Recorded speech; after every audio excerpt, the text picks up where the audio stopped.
I was just the cleaning lady. Grey uniform, hair tied back, invisible by design.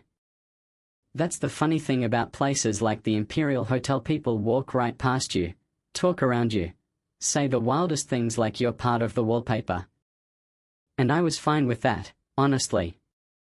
After everything I'd been through, invisibility felt safe until that morning. It started with a woman, Japanese, mid-50s, elegant in a way that didn't ask for attention but still owned the room the moment she stepped in. She walked up to the front desk and spoke in Japanese. That was it. Calm, polite, perfectly composed. And you'd think she screamed fire with the way the staff reacted. "I'm sorry," the receptionist said, all tight-jawed, "could you try in English?" The woman just stood there, waiting. Not rude. Just still. Meanwhile, her assistant was tapping frantically on his phone. Translators nearby were red in the face, whispering to each other, totally lost. It was like a little cultural panic attack was unraveling right there under the chandeliers. "She refuses to speak English," someone behind the counter whispered. "Should we call security?" And right then, like clockwork, Patricia Mendez, the general manager, descended the stairs like she was about to give a TED talk on luxury management.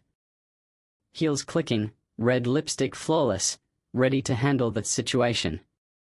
She tried once, then again, sharper. No answer.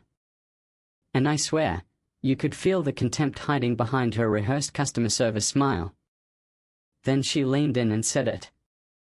"This is America. If you want to be served here, you need to speak English." That hit different. Not because it was loud, but because it was low, like a cut you don't feel until you see the blood. Now I didn't plan on saying anything. Really, I didn't. But something about that woman's eyes, quiet but defiant, pulled me forward. My hands dropped the cloth, my feet moved. Next thing I know, I'm at the desk saying, "Excuse me." Patricia looked at me like I had stepped out of place, which I guess I had, by her standards. "Miss Santos, this is not your concern."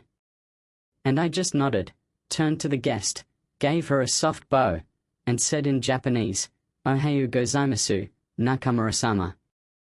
"Would you like a cup of tea?" You ever see time stop? Like literally stop. That was it. Even the piano music faded. The woman Ako Nakamura gave me this slight, knowing smile, like she'd just spotted an old friend in a crowd of strangers. I led her to the lounge, "Calm as you like." Her assistant whispered behind me, "She's speaking Kyoto dialect perfectly." Patricia's jaw hit the floor. "How do you even know Japanese?" she asked, like I'd stolen state secrets. "Doesn't matter now," I said, pouring tea. She asked me, in her language, why I was working there. I told her after my wife passed, I needed quiet. A place where no one asked about my past or my future. Just silence. Safe. "You know," she said, "in my country, power is the one who speaks last." I laughed. "Here, it's whoever shouts first." But let me back up a sec, because this is where it twists. See, Patricia thought I was just the cleaning lady. What she didn't know was that I used to be a linguistics professor. That I'd been documenting her subtle racism for 7 months. Emails, room changes, fake overbookings, all targeting people of color, people with difficult names, people who didn't fit her image of a luxury guest. I had receipts. That same night, in my apartment, I showed them to Nakamura. And I told her I had a plan. We don't sue yet. We set a trap. Next morning, Nakamura returns not as a guest, but as CEO of Nakamura Technologies, evaluating an $80 million investment into hotel expansion. Patricia, of course, had no idea. She followed her around like a puppy, all fake charm and nervous energy. Then comes the test. One of Nakamura's team members pretends to be a confused guest, speaks only Japanese. The receptionist freezes. Patricia steps in, flustered.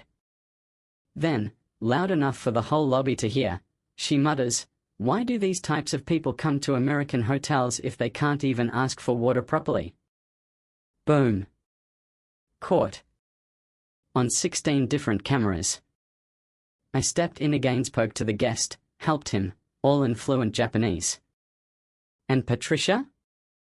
She snapped. "You're a cleaner. A black cleaner. Stay in your lane." And right then, Nakamura stepped forward. "I'm Akiko Nakamura," she said. CEO. Fluent in English, Japanese, Mandarin, and French. But I chose silence to see who would listen. Then she listed everything her team had gathered: racial profiling, discriminatory bookings, and now this. The hotel's regional director appeared. Fired Patricia on the spot. Nakamura offered me a job head of international ethics at her company. 6 months later, I'm working from a high-rise, building diversity programs across the globe. Patricia? Last I heard, she's selling handbags at a department store. The Imperial Hotel? Now owned by Nakamura Technologies, with a plaque in the lobby honoring workers who stand up against discrimination. But let me be clear, this story isn't about revenge. It's about power. Real power. The kind that moves in silence, waits, listens, then speaks. So now I ask you, have you ever been judged for how you speak, how you look, where you're from? Drop it in the comments. Let's talk. Because the more we name it, the less it controls us. And maybe, just maybe, it's time for people like Patricia to start listening before they speak.